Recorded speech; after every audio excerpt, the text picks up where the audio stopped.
Selamat datang di SMK Telekomunikasi Telesandi Bekasi.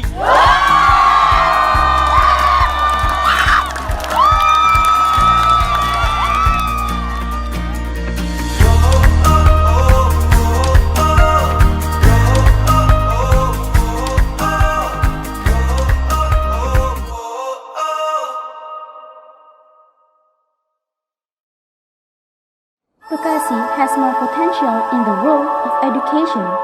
Create next generations of a nation to have competence and high competitiveness that will be a priority in the world of education. One of the way is build the vocational high school in Bekasi, Regency.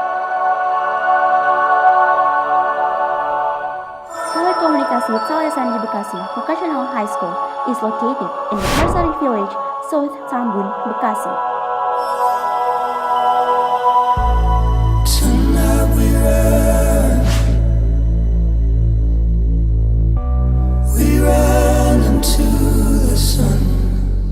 It was a favorite vocational high school that built with the background of desire to improve the quality of education in the field of information, technologies, and telecommunication.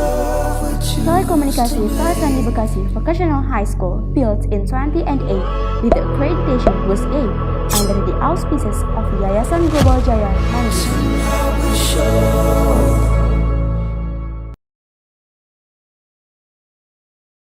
Assalamualaikum warahmatullahi wabarakatuh. Perkenalkan, nama saya Aisusi Sukmawati. Saya mahasiswa PPG Daljab 2024 dari Universitas Negeri Jakarta. Hari ini tanggal 4 Maret 2024. Saya akan melaksanakan praktik pembelajaran di SMK Telekomunikasi Telesandi Bekasi. Terima kasih. Wassalamualaikum warahmatullahi wabarakatuh.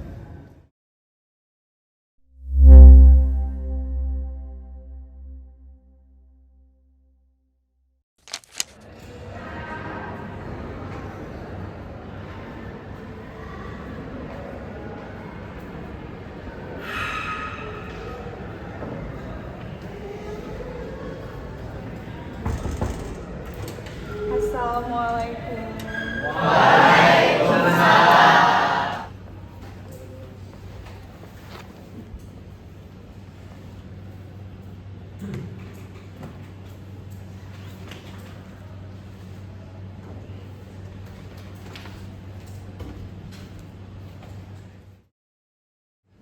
Ya, bagaimana kabarnya hari ini? Alhamdulillah semuanya sehat ya. Semoga hari ini kita bisa bersemangat untuk menjalani KBM selama 90 menit dengan mata pelajaran sejarah bersama Ibu ya. Sebelum kita mulai, kita berdoa terlebih dahulu. Untuk ketua kelas, silakan dipimpin doanya. Before we study, let's pray to make us pray begin.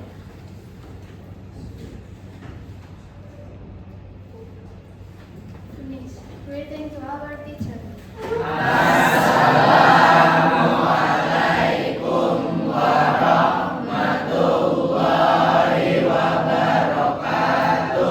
Waalaikumsalam warahmatullahi wabarakatuh. Oke, sebelum kita mulai pembelajaran supaya pembelajarannya nyaman, ya kita cek dulu apakah di kolong meja kalian atau di kolong laci kalian ada sampah atau tidak, ya. Kalau ada sampah silakan dibuang dulu ke luar, ya, ada sampah. Ya.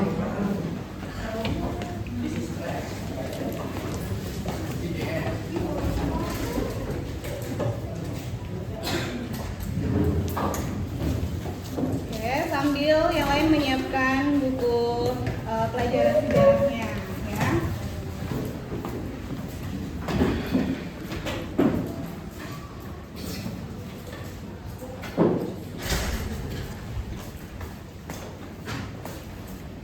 Sudah? Aman? Oke, bersih ya. Untuk hari ini kehadirannya bagaimana? Apakah ada yang tidak masuk? Sekretaris? Ada? Abi. Oh, Abi ya. Kenapa tidak masuknya? Izin. Ya, oke. Untuk Abi mudah-mudahan segala urusannya dimudahkan ya, sehingga bisa mengikuti KBM kembali. Ya. Oke, Oke, untuk menumbuhkan rasa nasionalisme, ya kita sama-sama menyanyikan lagu wajib nasional, ya. Untuk menyanyikan lagu nasional kita berdiri dulu.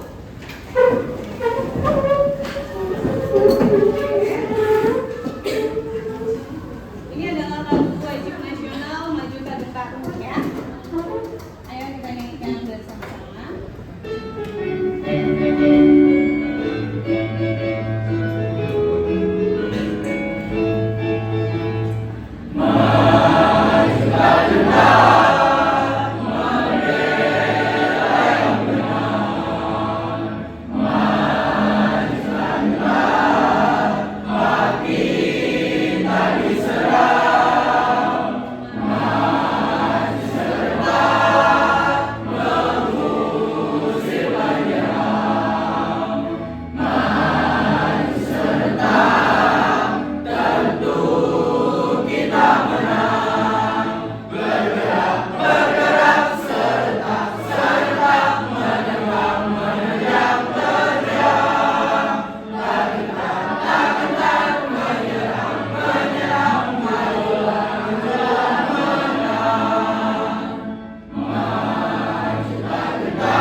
Tadi kita sudah mendengarkan dan sama-sama menyanyikan lagu wajib nasional.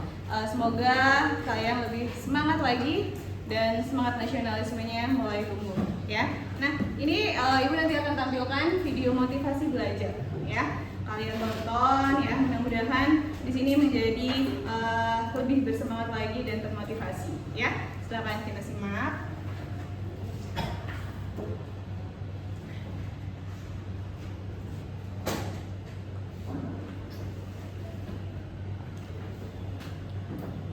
Belajar merupakan sebuah hal yang sangat penting bagi kehidupan manusia, sehingganya perlu adanya pendidikan untuk tempat mencari ilmu pengetahuan. Dalam pendidikan, belajar merupakan keseluruhan proses kegiatan inti. Belajar adalah proses orang yang mencoba untuk mendapatkan perubahan perilaku secara keseluruhan sebagai hasil dari pengalaman hidup individu itu sendiri dalam interaksi dengan lingkungan. Namun, tidak dengan siswa yang satu ini.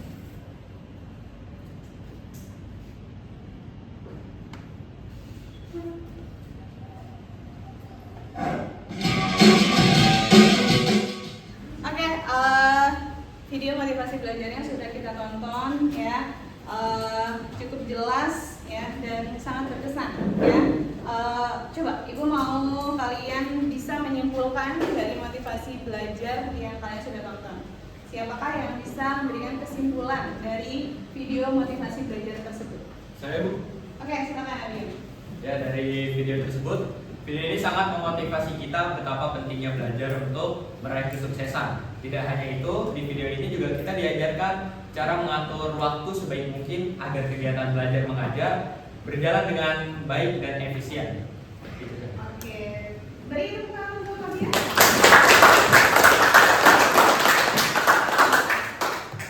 Sangat bagus sekali, ya. Berarti Abian sangat menyimak video tersebut, ya. Apakah ada lagi yang bisa memberikan kesimpulan? Saya, Bu. Oke, silakan Vero. Jadi hal sekecil apapun tidak boleh dianggap remeh, termasuk dalam hal belajar, karena kesuksesan tidak akan diberikan begitu saja kepada orang yang malas. Terima kasih. Oke, terima kasih untuk Vero. Oke, ya. Kesimpulan dari Vero dan Nadian sudah menyimpulkan dari video yang kita tampilkan, ya. kasih. Kita lanjut pembelajaran selanjutnya. Oke, untuk hari ini Ibu jelaskan dulu tujuan pembelajaran dari materinya ya. Di depan terlihat. Tujuan pembelajarannya yang pertama adalah menjelaskan teori-teori tentang masuknya agama dan kebudayaan Islam ke Indonesia. Yang kedua, mengidentifikasi sumber sejarah tiap-tiap kerajaan Islam di Indonesia. Dan yang ketiga, menjelaskan kondisi sosial, politik, dan ekonomi tiap kerajaan Islam di Indonesia. Lalu yang keempat, mengidentifikasi dan menunjukkan bukti-bukti pengaruh agama dan kebudayaan Islam untuk kehidupan masyarakat Indonesia hingga saat ini. Ya, ini tujuan pembelajaran kita di hari ini. Ya, apakah ada yang masih ingat minggu lalu kita belajar materi apa? Ya, silakan Anggi. Jadi pertemuan kita yang terakhir belajar mengenai pengaruh agama dan kebudayaan Hindu-Buddha di Indonesia. Iya, betul sekali ya. Jadi minggu lalu kita belajar mengenai kerajaan Hindu-Buddha yang ada di Indonesia. Ya, oke. Ibu punya pertanyaan, tapi sebelumnya kita lihat dulu ya. Materi kita hari ini adalah tentang pengaruh agama dan kebudayaan Islam di Indonesia.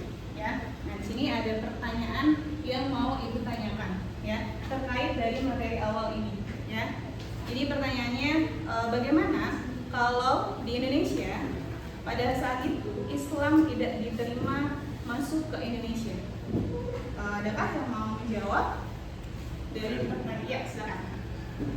Mungkin tidak ada persebaran agama Islam di Indonesia. Iya, bagus sekali. Terima kasih jawabannya. Tidak ada persebaran agama Islam di Indonesia. Oke. Ada lagi yang mau berikan jawaban lain? Saya mau. Ya, silakan. Islam bukan menjadi agama mayoritas di Indonesia. Oke, Islam Bukan menjadi agama mayoritas di Indonesia. Karena sampai saat ini Islam menjadi agama mayoritas, ya. Jadi kalau pada saat itu tidak diterima, jadi sekarang bukan lagi menjadi agama mayoritas, ya. Oke, sudah dua. Silakan, ada lagi kah yang mau menjawab pertanyaan tadi? Ya, silakan, Laila. Tidak ada peninggalan kerajaan Islam di Indonesia. Tidak ada peninggalan kerajaan Islam di Indonesia. Benar ya? Kerajaan Islam ini meninggalkan banyak sekali peninggalan-peninggalan. Ya. Selanjutnya, adakah yang mau? Ya, silakan. Jadi tidak ada akulturasi dari segi bidang sosial, politik, ekonomi maupun kebudayaan yang ditumbuhkan dari agama tersebut. Iya, baik. Terima kasih ya Iva dan Mari untuk jawabannya. Ya. Jadi bisa disimpulkan kalau misalnya agama Islam tidak diterima pada saat itu, tidak ada Islam mayoritas, tidak ada peninggalan dari kerajaan-kerajaan Islam, ya, dan lain-lain. Oke, terima kasih jawabannya.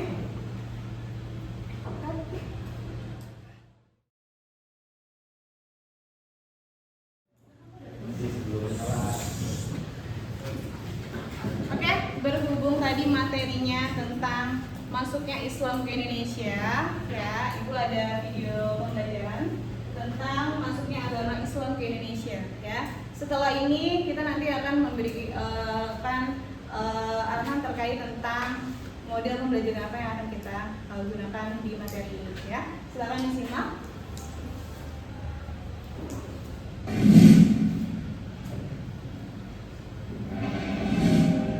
Yo guys, jumpa lagi di Histori Indonesia. Pada video sebelumnya kita sudah membahas mengenai sejarah munculnya agama Islam. Bagi yang belum menonton, silakan cek link yang ada di kanan atas video ya. Pada video kali ini kita bakalan membahas tentang masuknya agama Islam ke Indonesia. Seperti kita tahu, agama Islam merupakan agama yang paling banyak dianut masyarakat Indonesia, yaitu sekitar 87%. Lalu bagaimanakah proses masuknya agama Islam ke Indonesia? Mari kita bahas guys. Untuk memulai proses masuknya agama Islam, kita perlu membedah teori terkait masuknya agama Islam ke Indonesia guys. Teori tersebut yaitu teori Gujarat, teori Mekah, dan teori Persia. Teori Gujarat. Teori ini didukung oleh Seno Corbonnier, William Sartre, Bernard Fleck, dan J. Pitt Netter. Menurut teori Gujarat, Islam masuk ke Nusantara sekitar abad ke-13. dibawa oleh para pedagang Islam dari Gujarat. Gujarat itu wilayah India ya guys. Lalu apa sih yang menjadi dasar dari teori ini?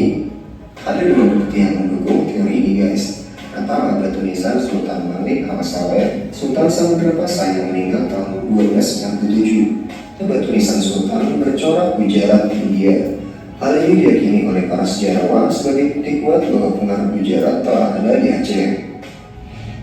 Bukti kedua yaitu tulisan Marco Polo, seorang pedagang dari Venesia, Italia yang menyatakan pernah singgah di Perlak pada tahun 1262 dan mendapati banyak penduduknya beragam Islam. Marco Polo juga menyebutkan peran dari pedagang-pedagang India yang aktif dalam penyebaran agama Islam. Teori Mekah. Teori ini didukung oleh Buya Hamka dan G. Stefan. Menurut teori Mekah, pengaruh Islam telah masuk ke Nusantara sekitar abad ke-7, dibawa langsung oleh para pedagang Arab. Oke, Baik, untuk video pembelajarannya tadi sudah kita simak ya. Jadi terkait tentang ada teori masuknya agama Islam ke Indonesia, terus kerajaan-kerajaan yang ada pada masa itu. Nah, kemudian di depan kalian di sini ada peta ya. Kalau dilihat dari petanya, di sini beda dengan peta persebaran kerajaan Hindu-Buddha ya. Kalau kerajaan Hindu-Buddha tidak tersebar luas ke wilayah Indonesia bagian timur ya. Sedangkan kerajaan Islam pada saat itu tersebar luas ke wilayah seluruh Indonesia. Bahkan ada di wilayah Indonesia bagian timur seperti ada kerajaan Ternate Tidore, kerajaan Gorontalo dan lain-lain ya. Nah, untuk materi hari ini ya tentang kerajaan Islam, Ibu akan membentuk model pembelajaran project based learning ya, di mana kalian di sini ditugaskan untuk membuat project dari materi yang ada ya, dengan memecahkan masalah dari materi yang ada terkait tadi video pembelajaran yang tadi kalian simak tentang kerajaan Islam ya. Nah, berarti di sini kita membentuk kelompok ya. Dari kelompok tersebut nanti proyeknya beda-beda untuk penyampaian materinya ya. Oke, gimana ada ide untuk pembuatan kelompoknya? Ibu sih maunya dibikinnya 6 kelompok ya, supaya lebih minim, artinya bisa semuanya bekerja dan tidak saling mengandalkan. Kita sekretarisnya ada ide? Ibu, biar adil gimana kalau kita pakai aplikasi spinner? Oh boleh ya, jadi kalian menentukannya dengan menggunakan spinner supaya tidak ada pemilihan ya. Ibu minta untuk Ainin membentuk kelompoknya sekarang ya, silakan. Mempersingkat waktu. Anin bisa dibantu sama teman lainnya. Oke.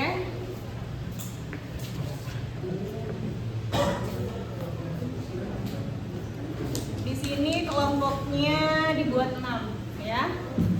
6.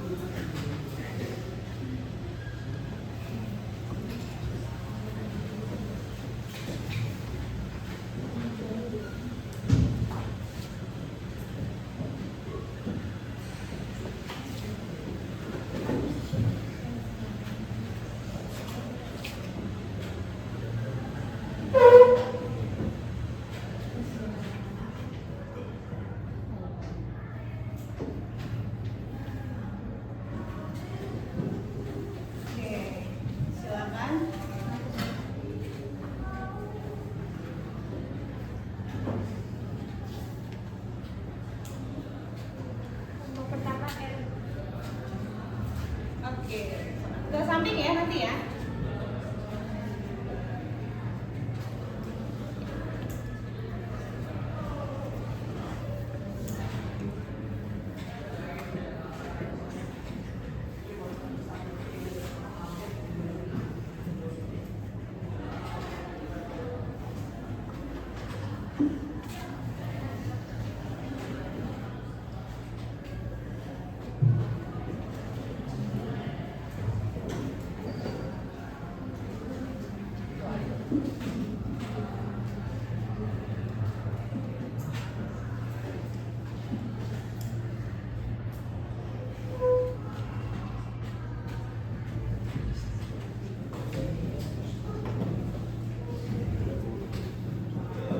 Sudah?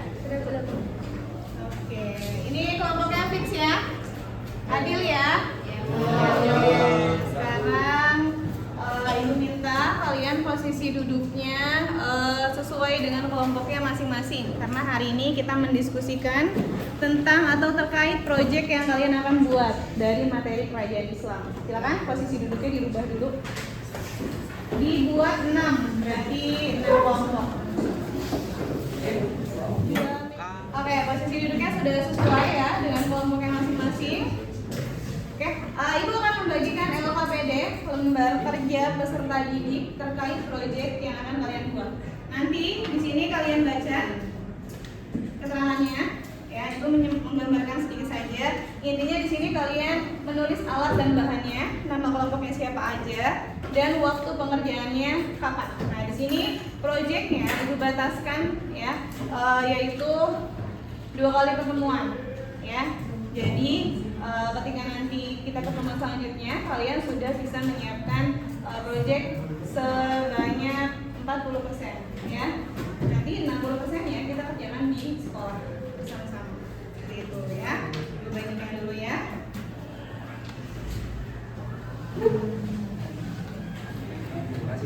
Ya. Silakan didiskusikan. Didiskusikan dan diisi tulisannya yang jelas, ya. Silakan.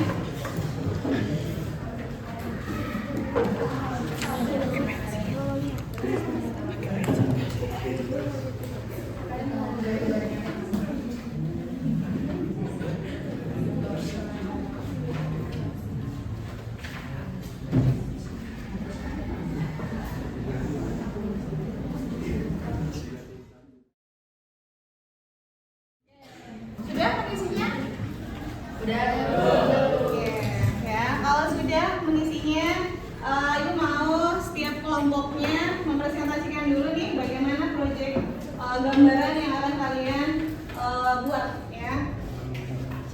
Coba dari kelompok pertama. Kelompok pertama itu ada Cantika, Nakesha, Wildan, Sabina, dan Anggi. Gimana posisinya? Ibu, Ya. jadi kelompok kami membuat PPT Kerajaan Samudra Pasai menggunakan PowerPoint. Menggunakan aplikasi PowerPoint. Ya. Oke. Kalau untuk kelompok 2, kelompok Naima, Ali, Vero, Sabia, dan Abian. Ya, silakan. Siapa yang mau menjelaskan? Bikin apa? Abian. Jadi kelompok kami akan membuat infografis tentang kerajaan Aceh. Infografis Kerajaan Aceh. Kira-kira alat dan bahan yang digunakan nanti apa tuh? Saya untuk print mungkin kertas A3 dan untuk menempel kertas printannya kita memakai styrofoam.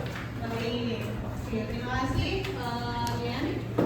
Untuk kelompok 3, Bidan, Naswa, Raisya, Laila, dan kita. Mana kelompok 3? Ya, silakan. Siapa yang mau menjelaskan? Laila. Apa proyek yang akan Laila dan teman-teman buat? Kami akan membuat buku 3D tentang kerajaan Demak. Buku 3D, ya, atau pop-up book gitu ya, tentang kerajaan Demak. Oke, alat dan bahannya apa? Ada styrofoam, kardus, sama kertas Kertas. Terima kasih. Kemudian kelompok 4. Gimana kelompok 4? Ya, Kelompok kami silakan. akan membuat poster tentang kerajaan Banten. Poster tentang kerajaan Banten. Apa aja yang dibutuhkan? Alat yang dibutuhkan itu ada karton ukuran berapa ya? A3 lah. Nah, terus pensil buat sketsanya, sama pewarna buat mewarnai bagian-bagian yang perlu diwarnai. Baik, terima kasih Nanda. Kelompok 5.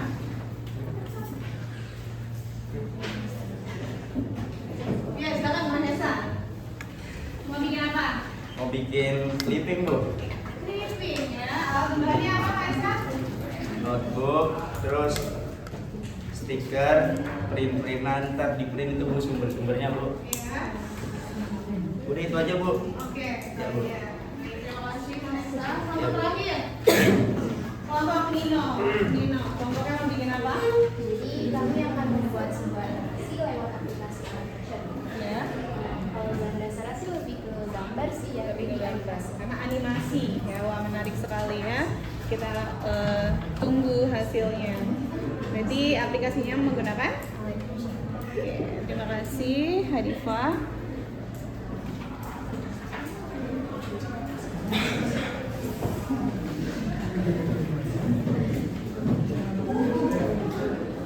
Dari hasil project yang kalian buat sangat menarik ya. Ada yang membuat infografis, poster, animasi, Canva, PowerPoint, ya, dan lain-lain ya. Ternyata kalian kreatif sekali ya.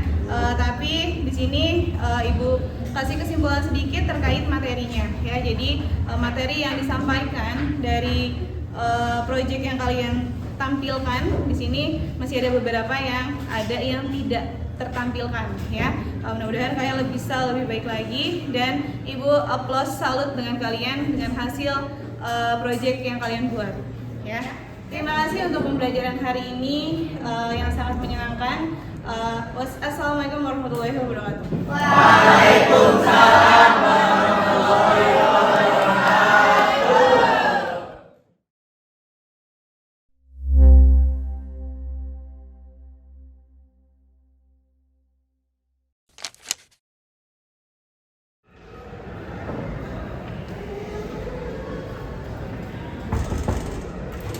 Assalamualaikum.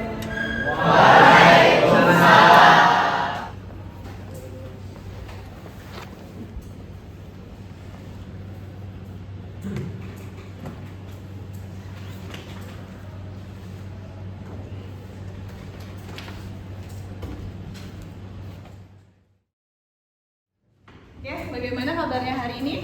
Alhamdulillah semuanya sehat ya. Semoga hari ini kita bisa bersemangat untuk menjalani KBM selama 90 menit dengan mata pelajaran sejarah bersama Ibu ya. Sebelum kita mulai, kita berdoa terlebih dahulu. Untuk ketua kelas, Kay, silakan dipimpin doanya. Before we study, let's pray to make us ready to begin.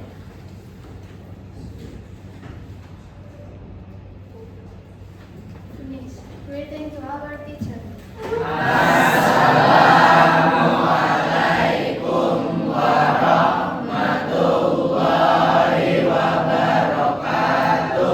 Waalaikumsalam warahmatullahi wabarakatuh. Oke, sebelum kita mulai pembelajaran, supaya pembelajarannya nyaman ya, kita cek dulu apakah di kolom meja kalian atau di kolom laci kalian ada sampah atau tidak ya.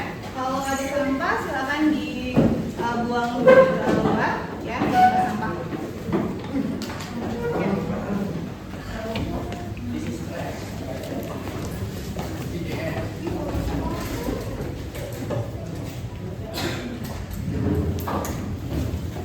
Oke, sambil yang lain menyiapkan buku pelajaran sejarahnya ya.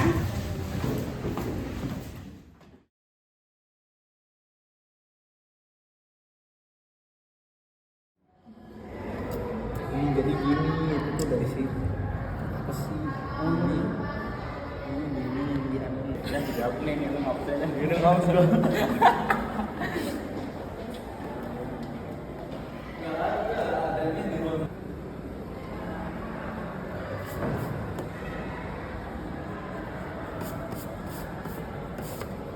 Enggak tuh bisa botak anjay. Alamat Malano. Apa yang gitu deh? Teratene itu dikenal dengan kerajaan Gapi. Tuh, anak. Nah, ini berarti materi. Ada nggak di sini materi? Ini tebal lihat ya.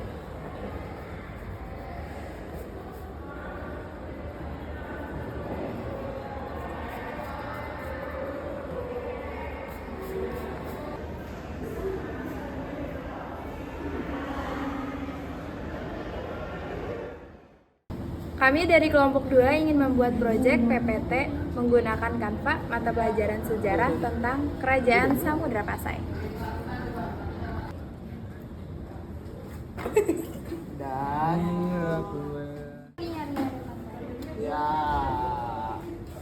yang mau HP Anggi minta paketan. Coklat. Itu Ini pink. Coklat lah. Itu krem. Coklat. Apa Lu sih? bisa bedain warna Hijau. nggak? Biru itu. Ya Allah, coklat sih. Ceritanya dari kosong kumpulin dulu. Ini nggak bisa. Ini. Kaget Amir. Di blog siapa tadi ya? Kami dari kelompok 3 akan membuat proyek buku 3 dimensi tentang pelajaran sejarah.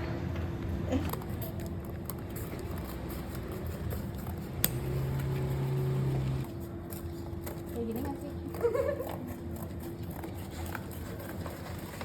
Gede banget. 3.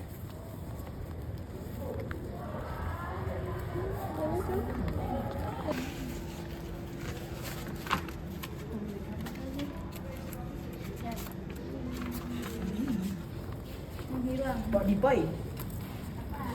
Kelompok lu kemana? 3. Ibu, saya nanya.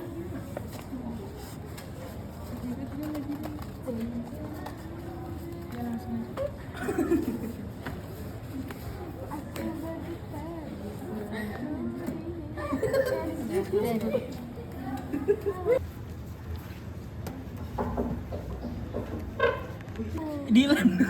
Oh iya lupa. Ketahuan banget ya. Ini ngelem Bu. Yang ngelem.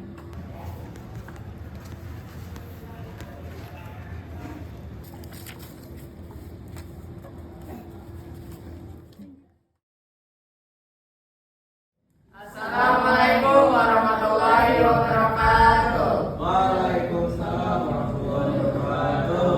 Kami dari kelompok 1 ingin menampilkan hasil proyek PowerPoint dari materi Kerajaan Samudra Pasai. Pembuatan PowerPoint ini menggunakan aplikasi Canva.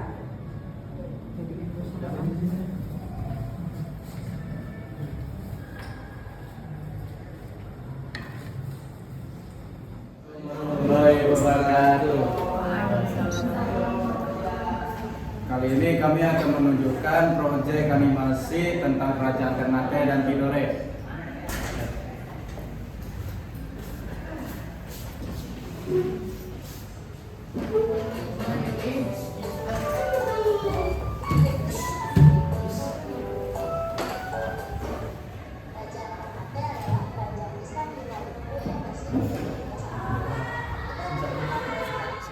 Assalamualaikum warahmatullahi wabarakatuh.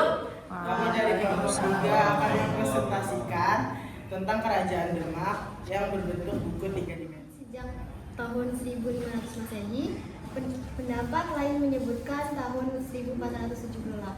Raden Patah merupakan raja pertama sekaligus pendiri Kerajaan Demak. Masa kejayaan Kerajaan Demak berlangsung saat dipimpin Sultan Trenggana tahun 1291 sampai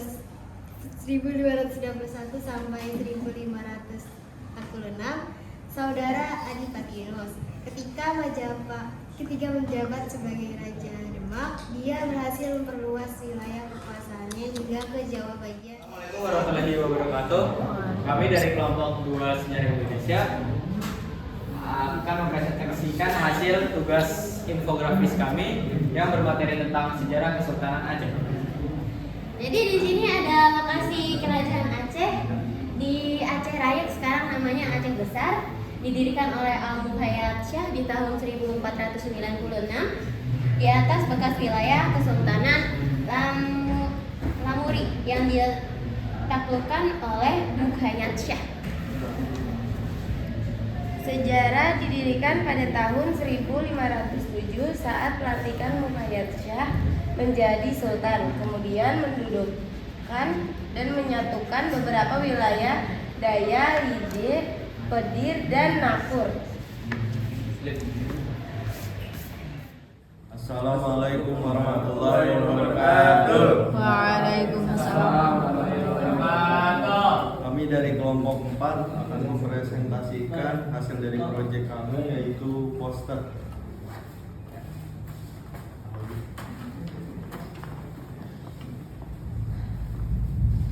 Jadi filosofi poster ini, poster sengaja dibuat dengan visual sobek seakan-akan poster itu akan menghilang secara perlahan, menggambarkan tentang sejarah yang mulai terlupakan karena perkembangan zaman yang membuat sejarah perlahan lenyap dan terlupakan. Sejarah singkat tentang Kerajaan Banten. Kerajaan Banten secara resmi didirikan pada awal abad ke-16 oleh seorang pangeran dari Kerajaan Pajajaran yang bernama Maulana Hasanuddin. Akibat serangan Portugis yang menghancurkan Kerajaan Pajajaran, membuat Maulana Hasanuddin mendirikan Kerajaan Banten dan memilih Surosoawan sebagai ibu kotanya. Di awal berdiri Banten merupakan sebuah kadipaten di bawah Demak. Mukanya lo ya? Dah. Yeay. Good job. Bintang banget ya. Yang ini kan? Tunggu, woi, itunya tuh. Sini. Mentahannya. Oh, buru-buru banget. Tanya ketutupan. Ayo. Nah.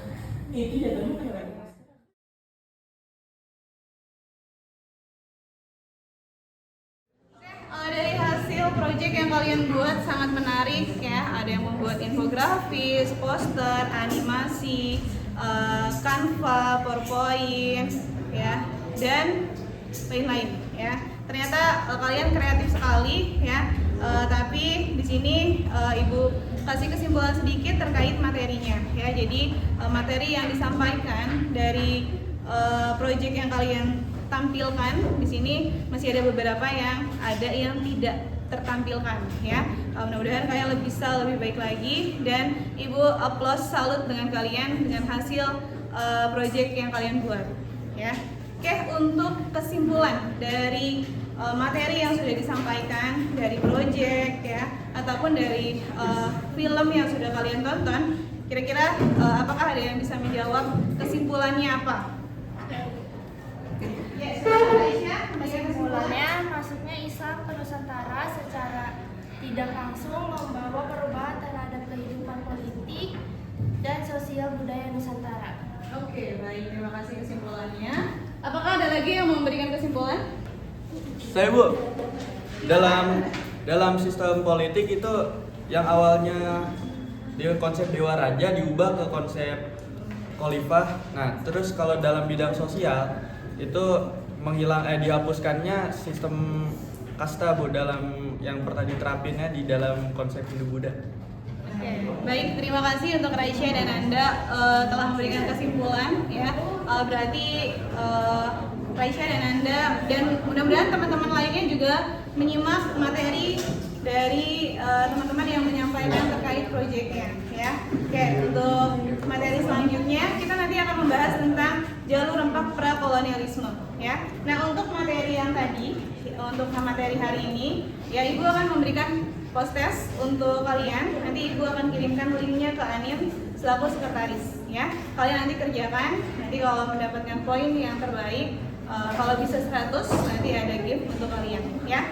Terima kasih untuk pembelajaran hari ini yang sangat menyenangkan. Wassalamualaikum warahmatullahi wabarakatuh.